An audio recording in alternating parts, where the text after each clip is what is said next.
But aside from that, when we talk about the concern of the environment as an elitist concern, 1 year ago, I was waitressing in a taco shop in downtown Manhattan.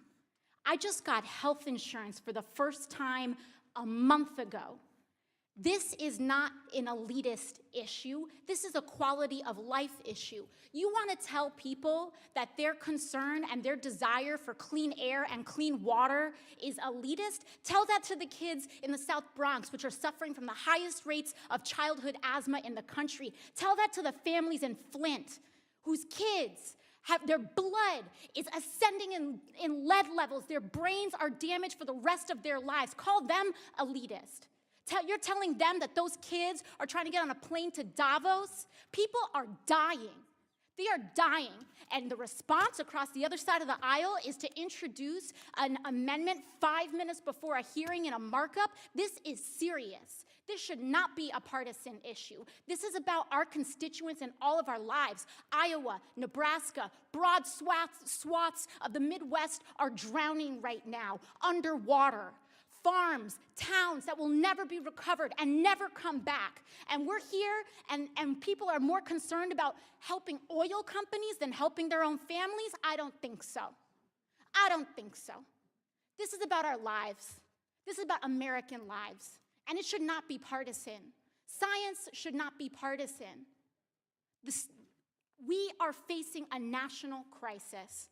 And if we do not ascend to that crisis, if we do not ascend to the levels in which we were threatened at the Great Depression, when we were threatened in World War II, if we do not ascend to those levels, if we tell the American public that we are more willing to invest and bail out big banks than we are willing to invest in our farmers and our urban families, then I don't know what we're here doing.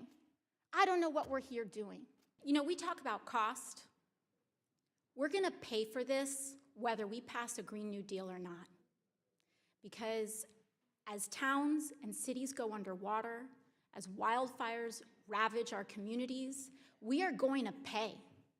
And we're either going to decide if we're going to pay to react or if we're going to pay to be proactive. And what we know is that prevention, you know, when you spend less money on prevention, you can prevent a lot of that damage from happening in the first place. So it's not a question of whether we're gonna spend the money, because I'm very sad to say that the government knew that climate change was real starting as far back as 1989 when NASA was reporting this. And the private sector knew way back in the 1970s. So we had until around the time I was born to address this issue. I wish it didn't have to cost so much, but I'm gonna turn 30 this year, and for the entire 30 years of my lifetime, we did not make substantial investments to prepare our entire country for what we knew was coming. So now it's coming all up at the end. It's like when we live our whole lives and we don't eat healthily and we don't move and we pursue unhealthy activities. And then at the end of our lives, our healthcare costs are very high. We have the choice to lower the cost now, because I can tell you the cost of pursuing a Green New Deal will be far less than the cost of not passing it.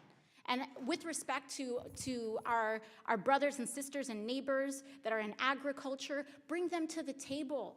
Let's hold hearings. Let's add provisions. Let's amend the legislation to accommodate for the just transition and for the encouragement of those industries to grow. And I would also encourage to my colleague on the other side of the aisle that thinks we're trying to ban cows to actually read the resolution and understand that there's nothing to that effect in the legislation. And not only that, but we're trying to invest in these communities and our agricultural workers so that they can enjoy prosperity into the next century.